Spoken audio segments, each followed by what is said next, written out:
जो बड़ा पवित्र स्थान है। जैसे आज हम यहाँ इस स्थान पर ये भागवत कथा सुनने के लिए आज सब एकत्रित हुए हैं। ऐसे ही माताओं पुराण शास्त्रों का जो परम पवित्र स्थान है जिसका नाम है नैमिषारण्य क्षेत्र। ये नैमिषारण्य क्षेत्र जहां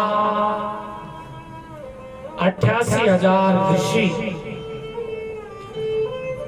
भगवान का तप करते हैं।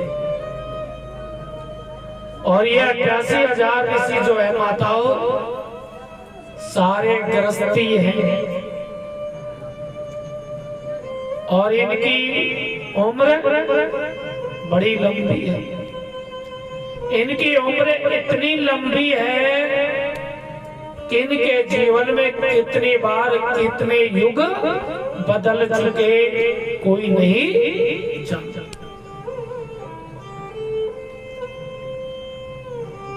आज ये 88,000 ऋषि जिन्हें यहाँ बोलते हैं शौनकादिक ऋषि। आज ये शौनकादिक ऋषि अपने नित्य कर्म से निवृत्त होकर प्रातः काल का समय था, जैसे ही भगवान का भजन करने के लिए बैठते हैं तो इनके मध्य में एक युवा संत का आगमन हो जाता है जिनका नाम है माताओं सूत जी महाराज। बोलिए श्री सूत जी महाराज जी की जय हो। ये सूत जी महाराज वेद व्यास जी महाराज के परम शिष्य हैं और इनकी उम्र 20 वर्ष। आज जैसे ये सूत जी महाराज आते हैं तो ये शौनकादिक ऋषि खड़े हो जाते और श्री सूत जी महाराज को प्रणाम करते हैं। आज सूत जी महाराज का सम्मान करते हैं, उन्हें बैठने के लिए कहते हैं। ये देखकर सूत जी महाराज को आश्चर्य होता है और सूत जी महाराज कहने लगे कि ऋषियों ये आप क्या करते हो? मैं तो आपसे बहुत छोटा हूँ, आप तो मेरे से बहुत बड़े और आप मेरे को देखकर सब खड़े हो गए। क्यों? आप मेरे को प्रणाम करते हो क्यों? तो सूत जी महाराज ने जब ऐसा कहा तो शौनकादिक ऋषि कहते हैं कि सूत जी महाराज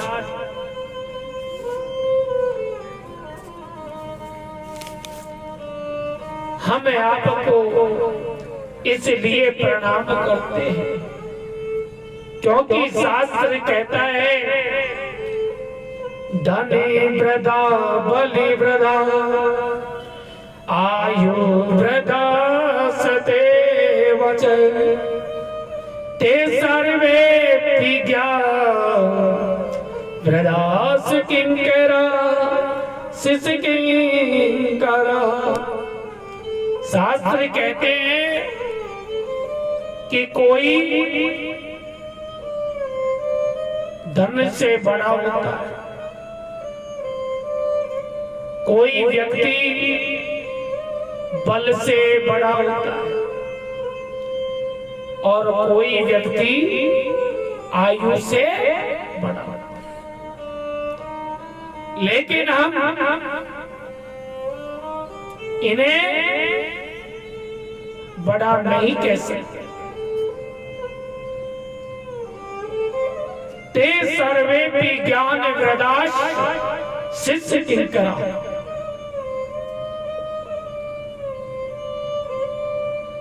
सबसे बड़ा व्यक्ति वह होता है जो ज्ञान में बड़ा होता है। ज्ञानी व्यक्ति की कोई आयु नहीं देखी जाती, बस केवल उसका ज्ञान देखा जाता है।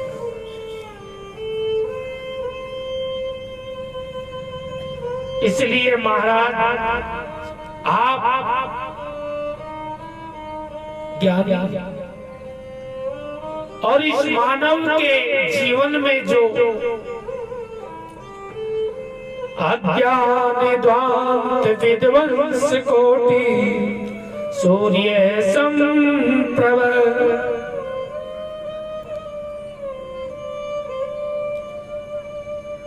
इस मानव के हृदय में सूर्य देवता तो संसार के अंधकार को दूर करता है, लेकिन महाराज इस मानव के जीवन में जो अंधकार भरा है उसे दूर करने में केवल आप ही समर्थ। तो आप हमें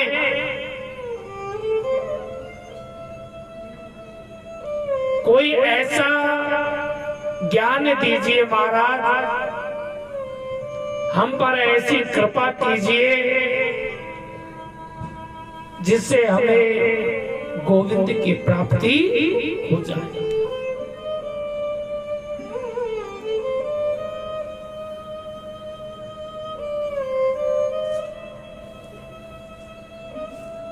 तो यहाँ श्री सूत जी महाराज कहते हैं कि ऋषियों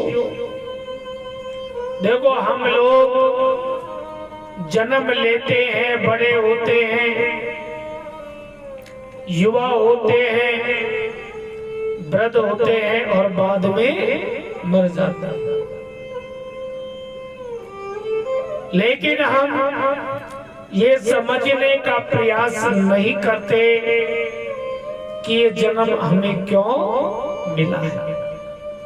इस बात को कभी हम नहीं सोचे। देखो ऋषियों, संत महात्माओं की जब कृपा मिले, गुरुजनों की जब कृपा मिले, तो उसे कभी बेकार में नहीं निकालना चाहिए।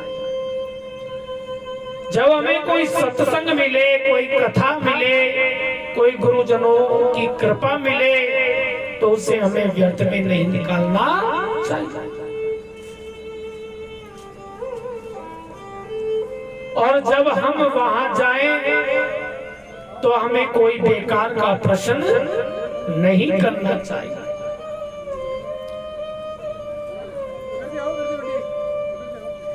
हम वहां जाकर के ये नहीं पूछे कि महाराज हमारी फैक्ट्री कैसे चले। हम वहां जाकर ये नहीं कहे कि महाराज ज्यादा आमदनी कैसे हो। हम वहां जाकर ये नहीं बोले कि महाराज मेरी बहू के बेटा नहीं है, तो ये बताओ बेटा कब।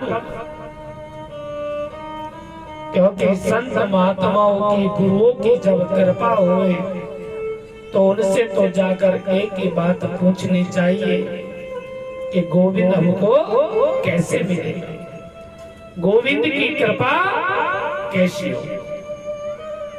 क्योंकि सज्जनों, बताया जाता है कि संतों का क्षण और अन्न का कण बड़े भाग्य से मिलता है।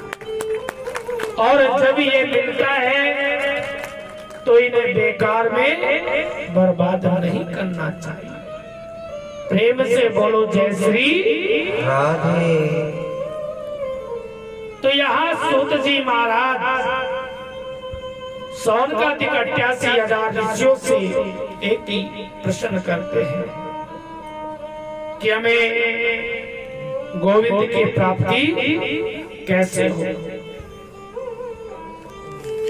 कृष्ण की प्राप्ति हमें कैसे हो। बोले श्री कृष्ण भगवान की जय हो। तो यहाँ मेरे सज्जनों, आज हम बड़े भाग्यशाली हैं। आज हमारे ऊपर ठाकुर जी की बड़ी कृपा हुई है कि ये स्वयं भागवत गंगा चल के हमारी कॉलोनी में, नहीं तो इस भागवत को कराने के लिए लाखों रुपए खर्च हो जाता है, और वो भी भगवान की कृपा होए तो करा पाते, नहीं तो लाखों भी धरे रह जाते हैं। सोचते रह जाते हैं कि मैं भागवत कराऊंगा, भागवत कराऊंगा, लेकिन फिर भी वो नहीं करा पाता। आज भगवान की कृपा हुई है कि भागवत रूपी गंगा स्वयं हमारी कॉलोनी में आई। अब माताओं, ये तो गंगा है जो बहती है। आज यहाँ तो कल कहीं और, ये तो चलती रहती है निरंतर, कभी नहीं। लेकिन मेरे सज्जनों, गंगा जी के किनारे जाने वाले तो बहुत होते हैं, लेकिन कल्याण तो उसी का होता है जो गंगा में स्नान करता है। और ये भागवत ज्ञान गंगा है, इसमें जो डुबकी लगाएगा, इसमें जो आएगा, उसी का कल्याण होगा। आज हम बड़े भाग्यशाली हैं, नहीं तो माताओं ये भागवत आज हमें सुनने को मिल रही है, भाग्य की बात है। नहीं तो कभी कभी तो देवताओं को भी इसका लाभ नहीं मिलता। जानते हो, एक बार जब श्री सुखदेव जी महाराज राजा परीक्षित को ये भागवत की कथा सुनाने लगे,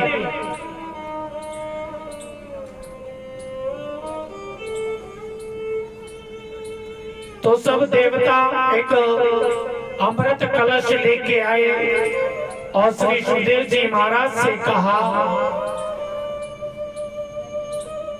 कि महाराज ये अमृत कलश लीजिए और ये आप राजा परीक्षित को पिला दो, और आप ऐसे करो इसके बदले में ये भागवत हमको दे दो। तो सुखदेव जी महाराज ने विचार किया कि ये अमृत कलश तो एक कांच का टुकड़ा है जो गिरते ही टूट जाएगा, लेकिन ये श्रीमद् भागवत की कथा तो एक मणि है जो सबके जीवन को प्रकाशित करेगा।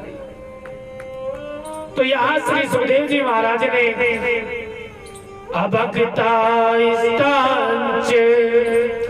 विज्ञायन ददोस कथामृतम् श्रीमदे भागवती वार्ता श्रवणामपि दुर्लभम्।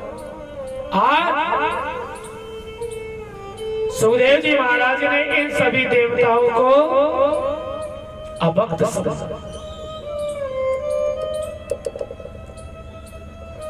और अभक्त जान करके भागवत का दान हमने नहीं, और कहा कि ले जाओ अपने अमृत कलश को ले जाइए। तो आज देवताओं ने जाके अपने पिता ब्रह्मा जी महाराज से शिकायत कर।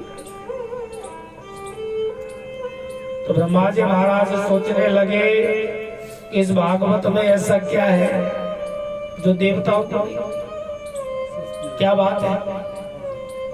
तो ब्रह्मा जी महाराज ने अपने लोक में एक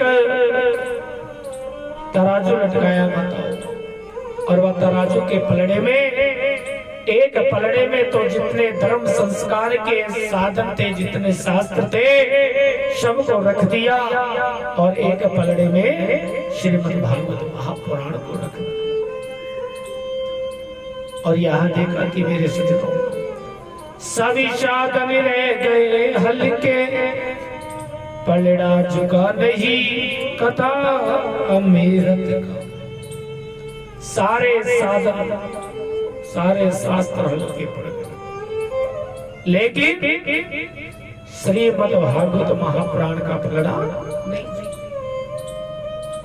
तो आज ब्रह्मा जी महाराज का जो ब्रह्म था वो आज मिट गया, दूर हो गया।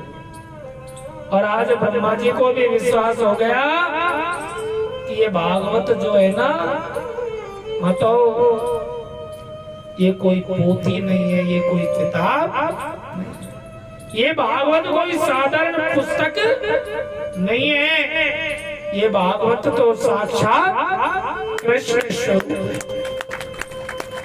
ये भागवत तो साक्षात कृष्ण की वामन मूर्ति है। साक्षात इस भागवत में मेरे गोविंद है।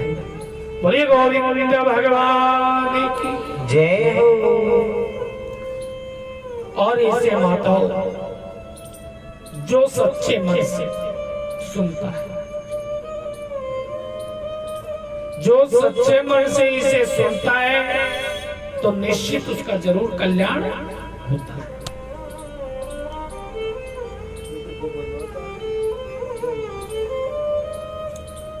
आज इस भागवत का जन जन में प्रचार करने के लिए अपने पिता ब्रह्मा जी महाराज से अध्ययन, लेकिन देवऋषि नारद जी महाराज ने भागवत कथा सुनने की विधि क्या, ये संत कुमारों से सुनो। अब माताओं, संत कुमार ऐसे संत हैं जो ज्यादा कहीं जाते हैं, और देवऋषि नारद जी ऐसे संत हैं कि वो एक जगह रुकते नहीं।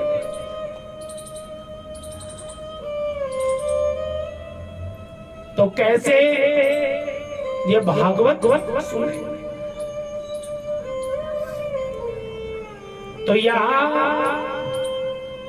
बताया है कि सज्जनों, ये भागवत की कथा को सुनने के लिए हमें 5 बातों का ध्यान रखना चाहिए।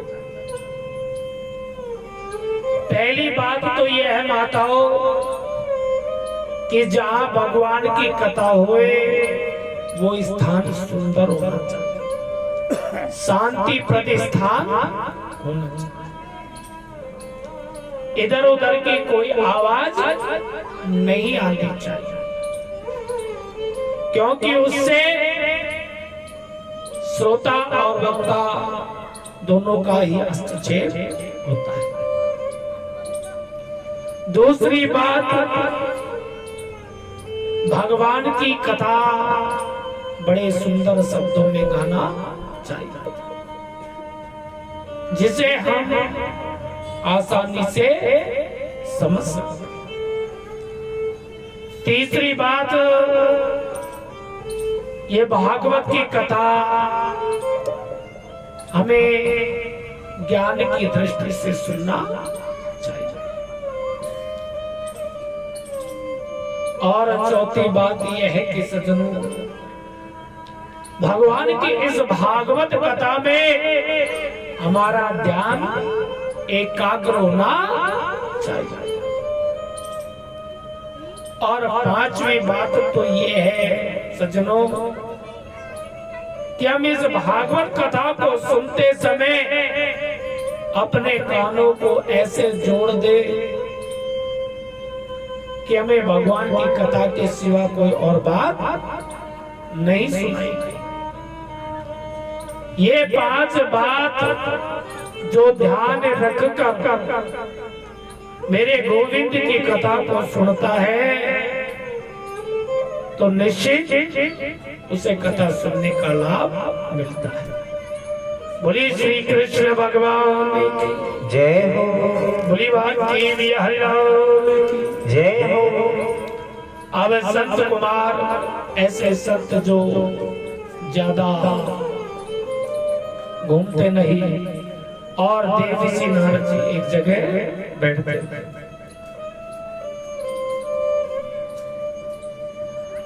एक बार देवऋषि नारद जी महाराज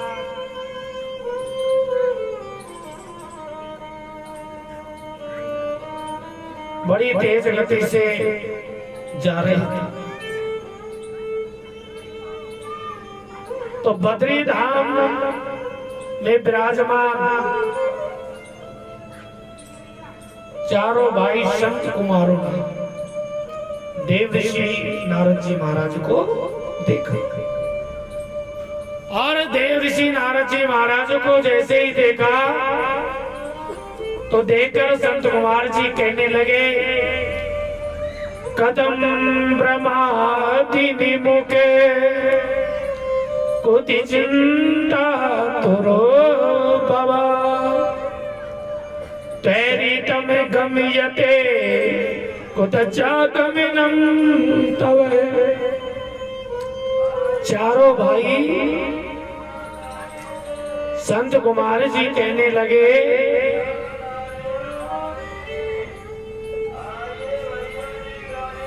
कि हे नारद जी महाराज कहाँ जा रहे हो इतने जल्दी में?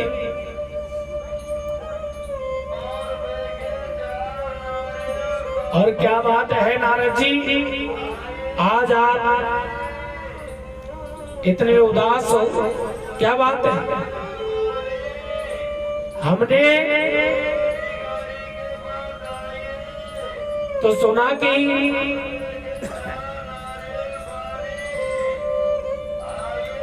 आप जैसे संत का कोई दर्शन कर ले तो व्यक्ति चाहे कितना भी रोता हो लेकिन आपके दर्शन कर लेने पर वह मुस्कुराने लग जाता। लेकिन आज आपके जैसा संत उदास है, दुखी है, क्या बात? तो देवऋषि नारद जी आज इन संतों के चरणों में गिर गए और इन संतन के चरणों में गिरते हुए कहने लगे कि हे संत कुमार जी मैं क्या बताऊं, अहम तु पृथ्वीया तो ज्ञातिवा सर्वोत्तमामिति पुष्करम चे प्रियागम चे काशी गोदावरी तदा। हे संत कुमार जी मैं पृथ्वी को श्रेष्ठ समझ के आया, पुष्कर प्रयाग काशी गोदावरी सेतु बंद रामेश्वर आदि सब जगह मैंने भ्रमण किया, लेकिन ना पश्यम कुत्रचिचरम मन संतोष कारकम कलीना धर्म मित्रे धरेयम बाधिता। लेकिन कहीं भी मेरे मन को शांति नहीं। मैंने देखा कि न तो कोई शब्द बोलता है, ऐसे लोगों की बुद्धि को आज कलयुग ने बिगाड़ दिया अगर कोई एक बार शब्द बोल देता है तो वो अपने आप को सत्यवादी राजा हरिश्चंद्र कहता है, और झूठ दिन में बोलता है, दिन में चाहे 50 झूठ बोल दे तो व्यक्ति उसे कभी गिनता नहीं। यदि कोई एक धर्म का काम करता है तो बार बार कहेगा कि ये कार्य मैंने किया है, ये कार्य मैंने किया है। और माताओं, अगर कोई पाप कर्म हो जाए ना, कोई पाप बन जाए तो कहता है कि ये तो भगवान की इच्छा से हुआ।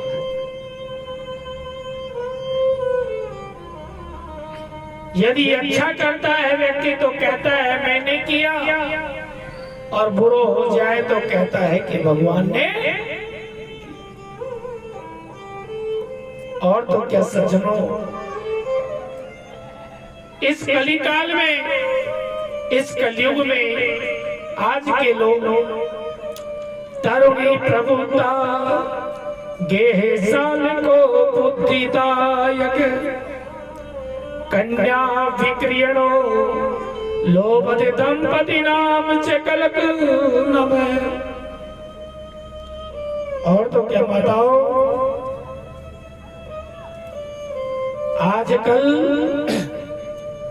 घर में जानते हो किसकी चलती है?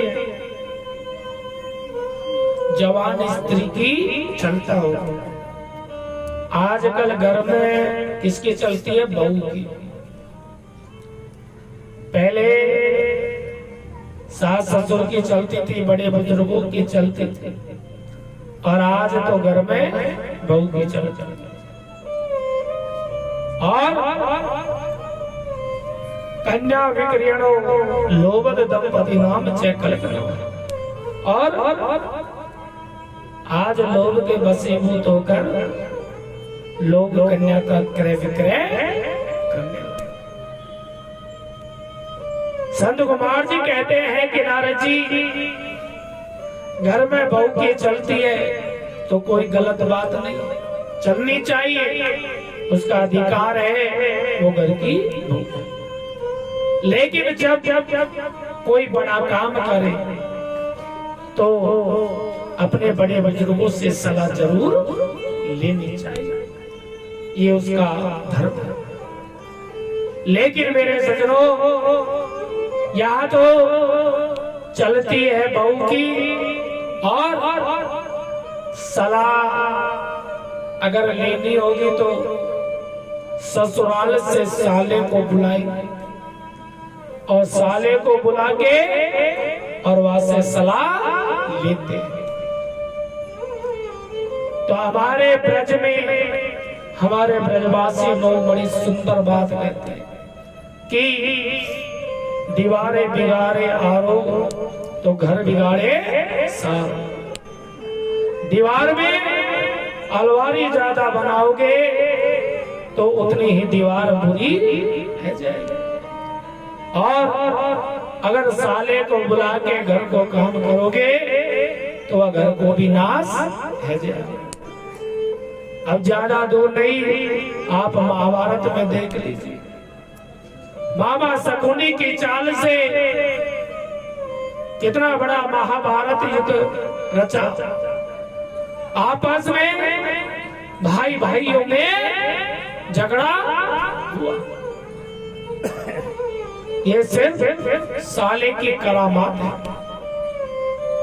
इसलिए कोई भी कार्य करो तो अपनों की सलाह से करना चाहिए, बड़े बुजुर्गों के आशीर्वाद से करना चाहिए, क्योंकि बड़े बुजुर्गों का आशीर्वाद है, उनकी सलाह है, तभी जाके भगवान की कृपा होती है और उस कार्य का हमको लाभ मिलता है। आज यहाँ मेरे सज्जनों, संत कुमार जी कहते हैं कि अधर्म का मित्र कलयुग ने लोगों की बुद्धि को विकृत कर दिया। लेकिन जब मैं ऐसे धाम वृंदावन गया तो मैंने वहां एक दृश्य देखा क्या कि एक स्त्री रो रही थी, उसके पास में दो वृद्ध पुरुष लेटे थे। वह उस स्त्री उन पुरुषों को जगाना चाहती थी, लेकिन सारे प्रयत्न करके हार चुकी। तो उस स्त्री ने मेरे को बुलाया। मैंने पूछा कि देवी तुम कौन हो, तुम्हारे दुख का कारण क्या है? तो वह स्त्री कहने लगी कि महाराज मेरा नाम है भक्ति, और ये जो दो पुरुष आप देख रहे हो ये कोई और नहीं, ये दोनों मेरे पुत्र हैं। एक का नाम है ज्ञान और एक का नाम है वैराग्य। द्रविड़ देश में महाराज मेरा जन्म होता है, कर्नाटक में मेरा पालन होता है, और महाराष्ट्र देश में मैं वृद्धावस्था को प्राप्त होता हूं। लेकिन आज जब मैं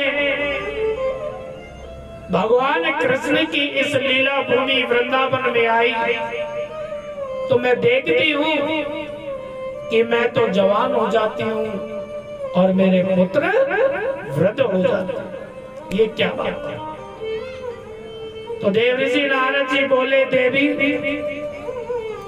तू नहीं जानती ये बात क्या है? बोले नारद जी नहीं जानते। बोले देवी यहाँ इस वृंदावन में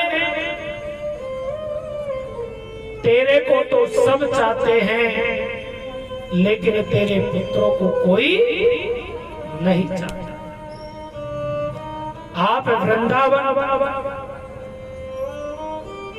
गए हो तो आपने देखा होगा कि वृंदावन में आपको घर घर में भक्ति का निवास। वृंदावन के अंदर घर घर में ठाकुर जी की सेवा, लड्डू गोपाल जी की सेवा और तुलसी की सेवा घर घर में आपको मिल जाएंगे। लेकिन ज्ञान और वैराग्य अच्छे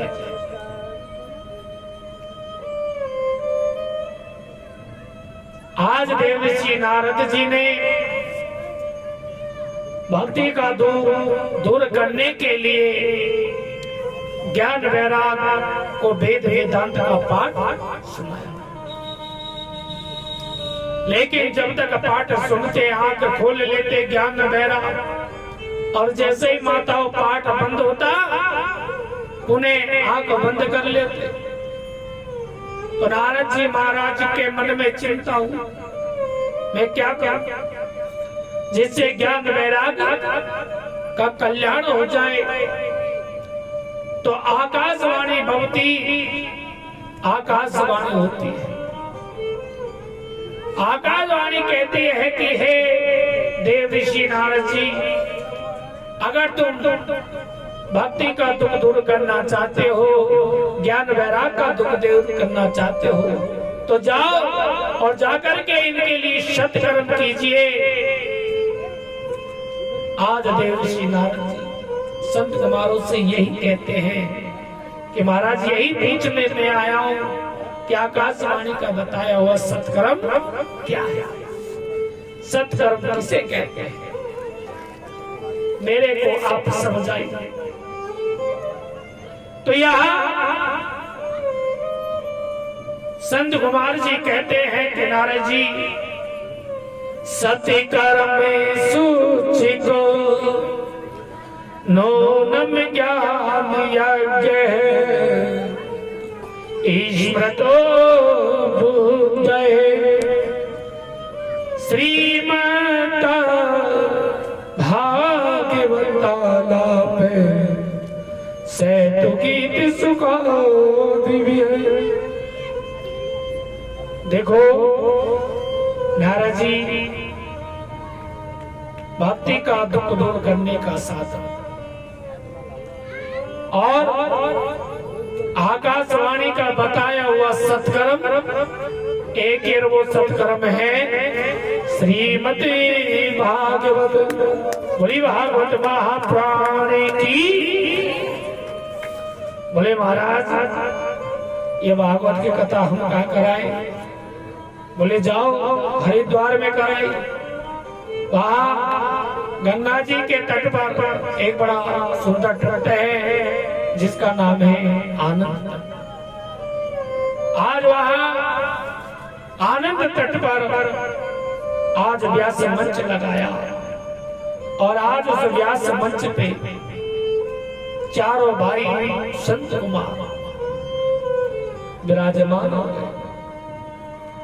आज चारों भाई संत कुमार विराजमान हो गए।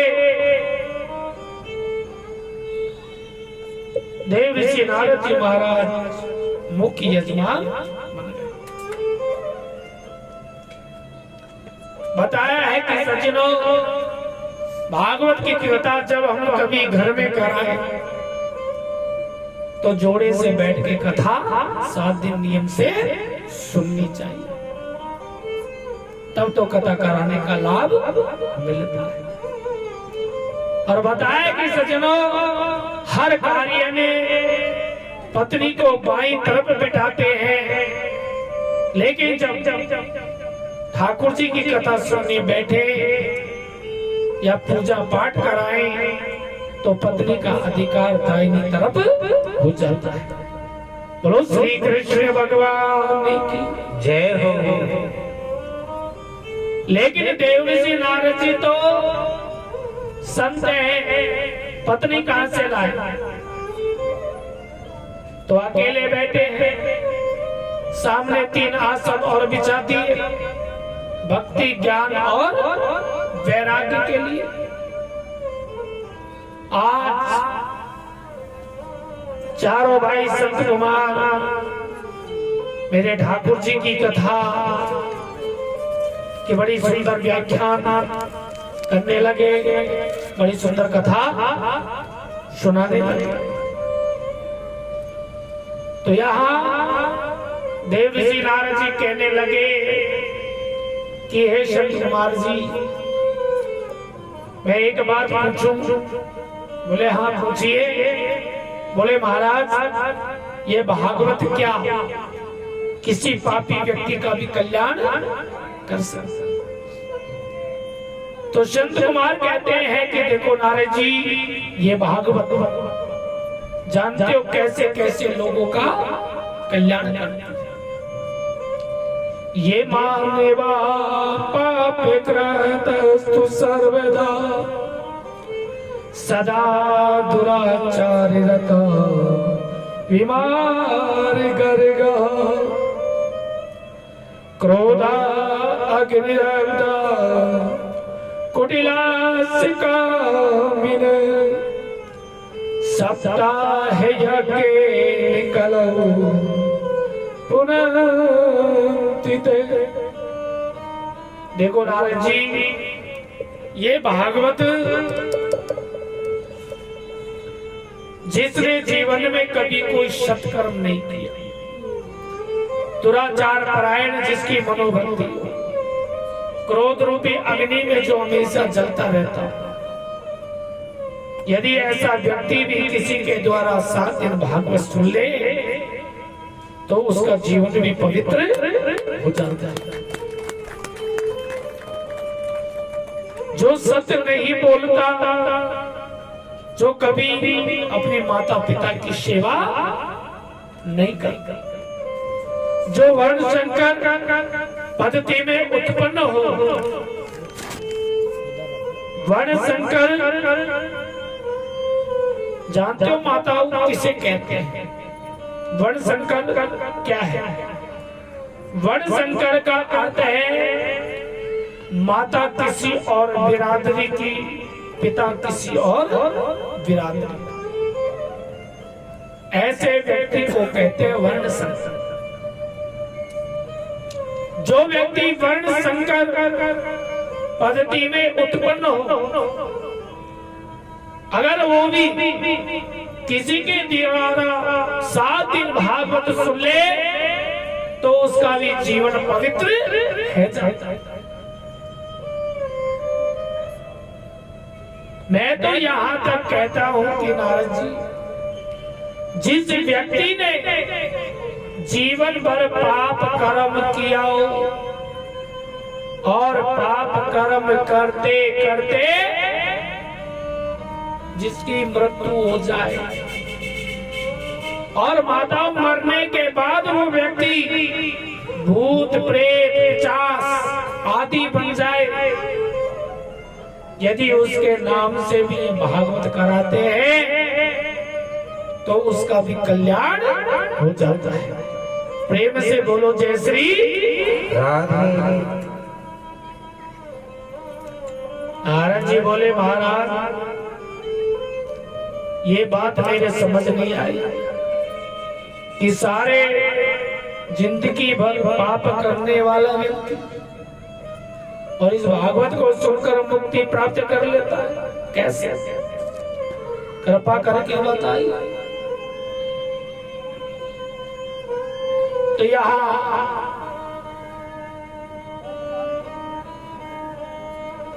संत कुमार जी कहते हैं कि देखो नारद जी, मैं तुम्हें एक बड़ी सुंदर कथा कहता हूं। तुंगभद्रा तटे पूरं धुतिपतनमुतमं यद्वर्णाः स्वधर्मे सत्य सत्य कर्म तत्परः। संत कुमार जी कहते हैं कि नारद जी, तुंगभद्रा नदी के किनारे एक बहुत ही सुंदर नगर है जिसका नाम है उत्तम नगर। और इस उत्तम नगर में चारों वर्णों के, चारों समाज के लोग रहते थे।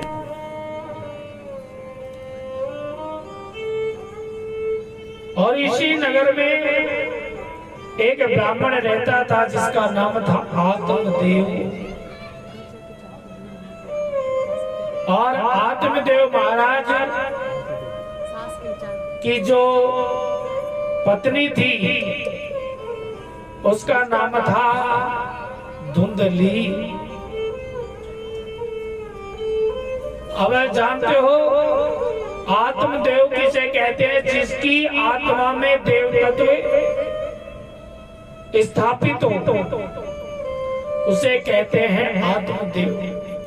और धुंधली किसे कहते हैं? कुबुद्धि को। जिसमें कोई बुद्धि नहीं होती उसे बोलते हैं धुंधली।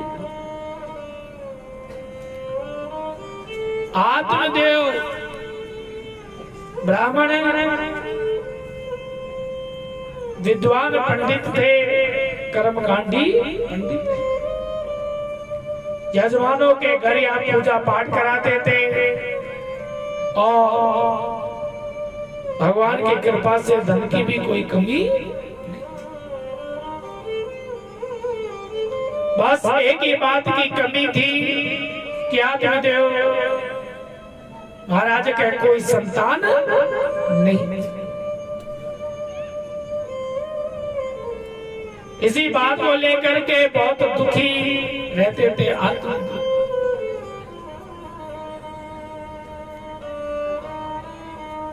आज यहाँ आत्मदेव लोगों के यहाँ पूजा कराने के लिए जाते थे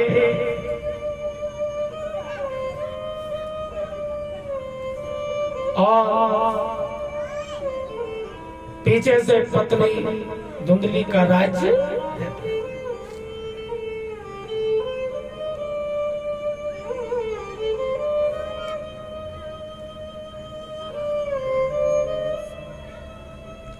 धुंधली देवी जो पत्नी थी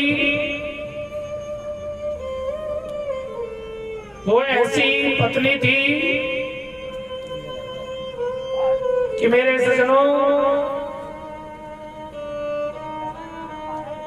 पति देव जब आते घर लौट के तो पति का आरता करती, आरता उतारती पति का, अपने पति की पूजा करती। और जब पति देव जब चले जाते तो पीछे से कोई परवाह नहीं करता और हर किसी से लड़ाई झगड़ा करना,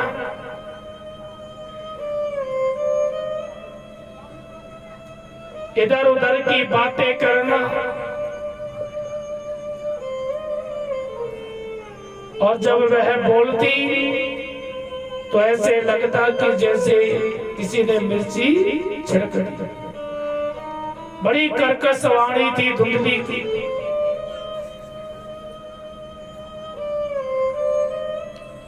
लेकिन पति की पूजा करती, सम्मान करती, इसलिए पति की नजर में अच्छी थी।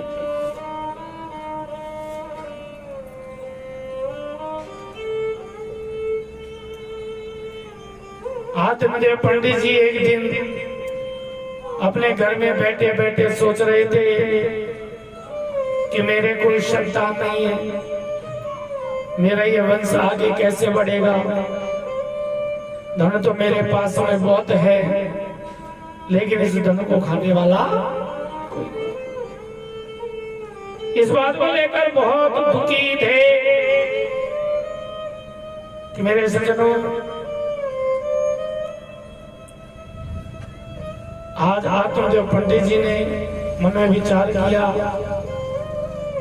कि मैं ब्राह्मणों को भोजन कराऊं। तो 5 ब्राह्मणों को निमंत्रण दे दिया। 5 ब्राह्मणों को निमंत्रण दे दिया भोजन के लिए। बढ़िया, बहुत अच्छा भोजन बनवाया। आज ब्राह्मण भोजन करने के लिए आए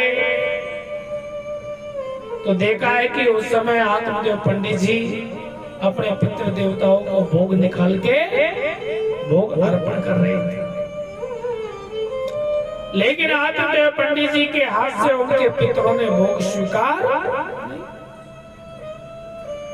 तो 5 ब्राह्मणों ने देखा ये दृश्य तो सोचने लगे कि अरे ये काई का ब्राह्मण, इसके हाथ से इसके पितृ देवताओं ने भोग नहीं दिया तो हम इसके घर का भोजन कैसे करें।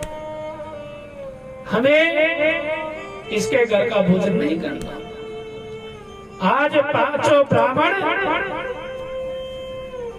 बिना भोजन किए और आत्मदेव पंडित जी के द्वार से भूखे ही चले गए। और देखो माताओं, गृहस्थी का सबसे पहला धर्म होता है क्या? भोजन करना। गृहस्थी का सबसे पहला धर्म है कि हमारे द्वार पे, हमारे दरवाजे पे, हमारी कोई भी जब साधु संत ब्राह्मण आए तो उसको हमको प्रेम से भोजन कराना चाहिए। वो हमारी बस्ती में भूखा नहीं रहना चाहिए, वो हमारे द्वार से भूखा नहीं जाना चाहिए। ये गृहस्थी का सबसे पहला धर्म है कि हमें प्रेम से उसको भोजन कराना चाहिए। और भोजन जब हम कराएं तो प्रेम से कराना चाहिए, भाव से। ये नहीं कि पड़ोसी ने निमंत्रण दिया ब्राह्मणों को भोजन का तो एक दिन मैं भी ब्राह्मणों को निमंत्रण दे दूं भोजन करा, नहीं तो पड़ोसी क्या सोचे, ऐसा मन में नहीं सोचे। किसी को हम घर बुला के भोजन कराएं तो माताओं प्रेम से भाव से कराना। जैसे हम भोजन करते हैं, हम अपने परिवार को, अपने बच्चों को जैसे हम भोजन कराते हैं प्रेम से, ऐसे ही साधु संत अतिथि ब्राह्मण को भोजन कराना चाहिए। तभी जाके गोविंद की कृपा होती है, तभी जाके हमको आशीर्वाद। जानते हो अतिथि देवो भव। अतिथि कौन होता है? साक्षात परमात्मा के तुल्य होता है। जो भाव से अतिथि का सम्मान करता है, सत्कार करता है, उसे देवताओं का आशीर्वाद मिलता है। जानते हो अतिथि का अर्थ क्या है? ए और तिथि, इसे कहते हैं अतिथि। जिसकी कोई आने की तिथि नहीं हो, जिसे हम जानते नहीं हैं, जिससे हमारी कोई पहचान नहीं हो, उसे बोलते हैं अतिथि। जो हमारा जानकार होता है माताओं, जिसे हम जानते हैं, पहचानते हैं, और उसे बुला के अगर भोजन कराएं, उसका सम्मान करें, तो वहां से भगवान खुश नहीं होते। भगवान खुश होते हैं अतिथि से। जिसे हम जानते नहीं, पहचानते नहीं, और उसको हम प्रेम से भोजन करा दे, तो उससे मेरे भगवान खुश हो जाते हैं। एक बताओ, एक सेठ जी थे जो बहुत पैसे वाले थे। सेठ जी पैसे वाले बहुत थे, लेकिन लोभी कंजूस थे। हाँ, इतने लोभी कंजूस थे कि कभी भी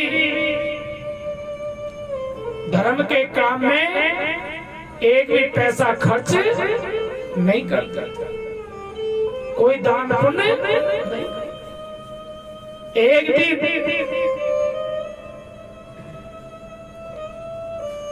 एक महात्मा जी ने सेठ जी से कहा कि भैया, तुमने जीवन में बहुत धन कमाया है,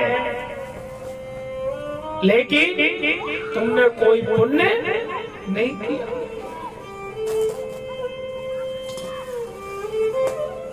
इसलिए तुम पुण्य करो, तभी तुम्हारा कल्याण होगा, तभी तुम्हें मुक्ति मिलेगी, नहीं तो भटकते रहोगे।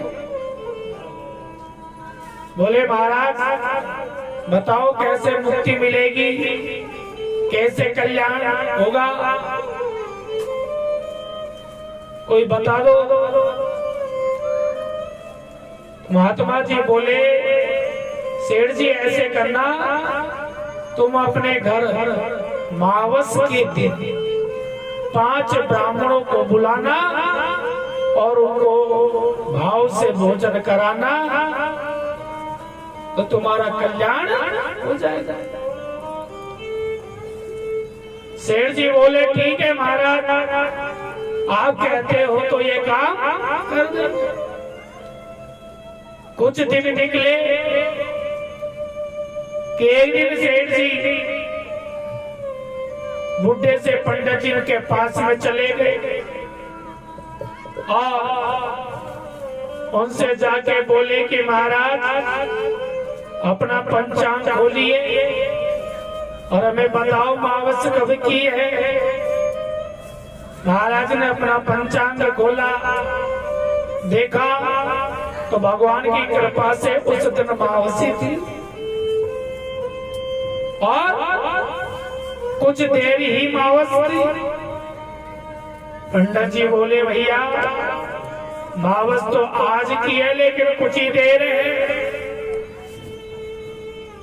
बोले महाराज आज की है कुछ देर है। बोले हाँ, तो ऐसे करो आप हमारे साथ में चलो घर पे। बोले क्यों? बोले महाराज हमें आपको भोजन कराना है।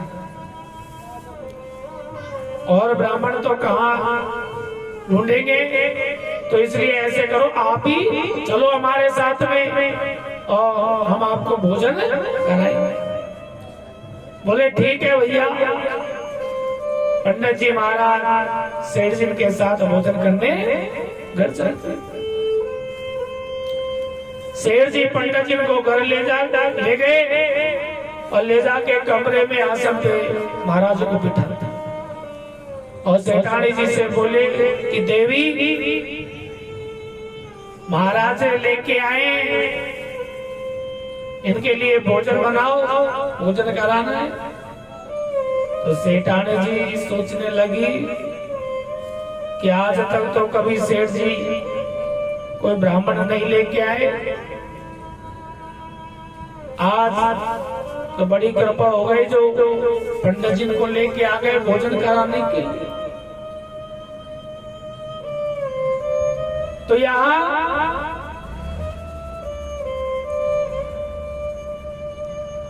सेठ जी महाराज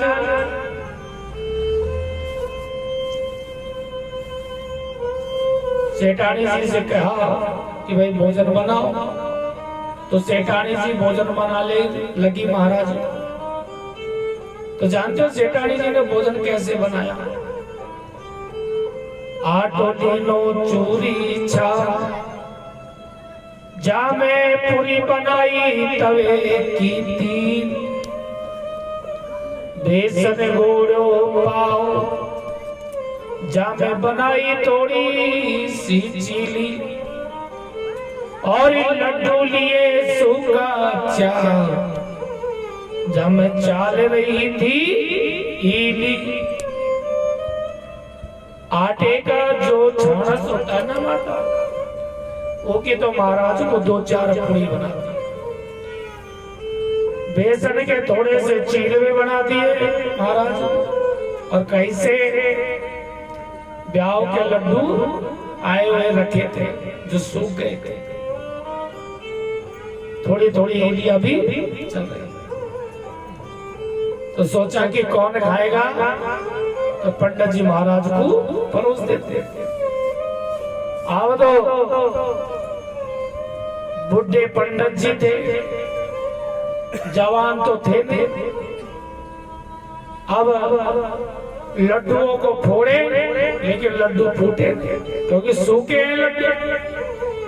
खूब कोशिश कर ली लेकिन लड्डू नहीं फूटे।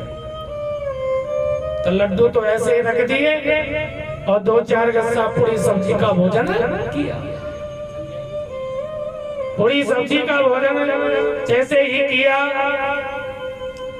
चलो लेकर जाने लगे पंडित जी महाराज।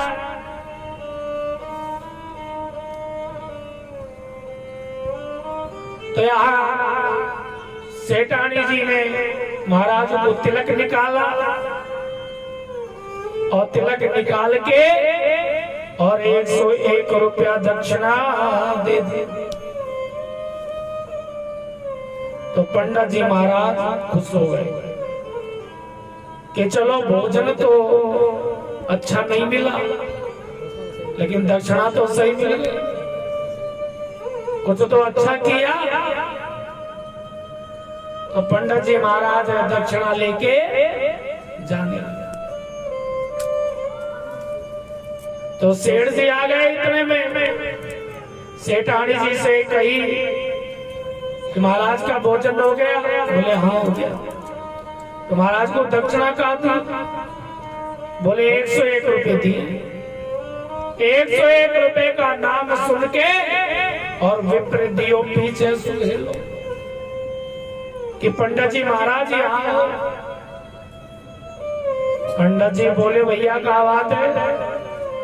बोले पंडित जी आपके पास 100 रुपए भूल से ज्यादा दे दिए सेठानी जी ने, जो ऐसे करो इनको वापिस दे दो, दक्षिणा को तो आपको 1 रुपये ही है। बोलो श्री कृष्ण भगवान की। तो पंडित जी भी हाथ जोड़ने लग गए कि धन्य हो, बड़ा अच्छा भोजन निकल गया। तो देखिए जाकी रही भावना जैसी प्रभु मूरत देखी। ये सिर्फ भाव की बात है। कोई किसी के नहीं आता खाने के लिए, कोई किसी को नहीं खिलाता। और जिसके घर जिसका लिखा है वही आएगा और उसी को आप खिलाओ, क्योंकि दाने दाने पे लिखा होता है खाने वाले का। ये तो हमारा केवल भ्रम है, हम सोचते हैं कि मैंने खिलाया है, लेकिन खिलाने वाला तो कोई और। तो यहाँ मेरे सज्जनों, कोई भी साधु संत ब्राह्मण को भोजन कराए तो प्रेम से भाव। और बताया है कि तिलहीनम च तर्पणम कुशाहीनम च संध्या दक्षिणाहीनम च भोजनम यावत् फलम न जायते। हम अपने पितृ देवताओं को जल तर्पण देते हैं। जल तर्पण देते समय अगर काले तिल नहीं डालते तो जल तर्पण का फल नहीं। कुशाहीनम च, भगवान का भजन करे तो उसके लिए कुशा का आसन होना चाहिए, जो संध्या वंदन करता है। और दक्षिणाहीनम च, कोई साधु संत ब्राह्मण को बुलाया, भोजन करा दिया, और भोजन कराने के बाद यदि हमने दक्षिणा नहीं दी तो भोजन कराने का भी कोई लाभ नहीं। बोलो श्री कृष्ण भगवान की जय जय राधा रमण हरि बोल।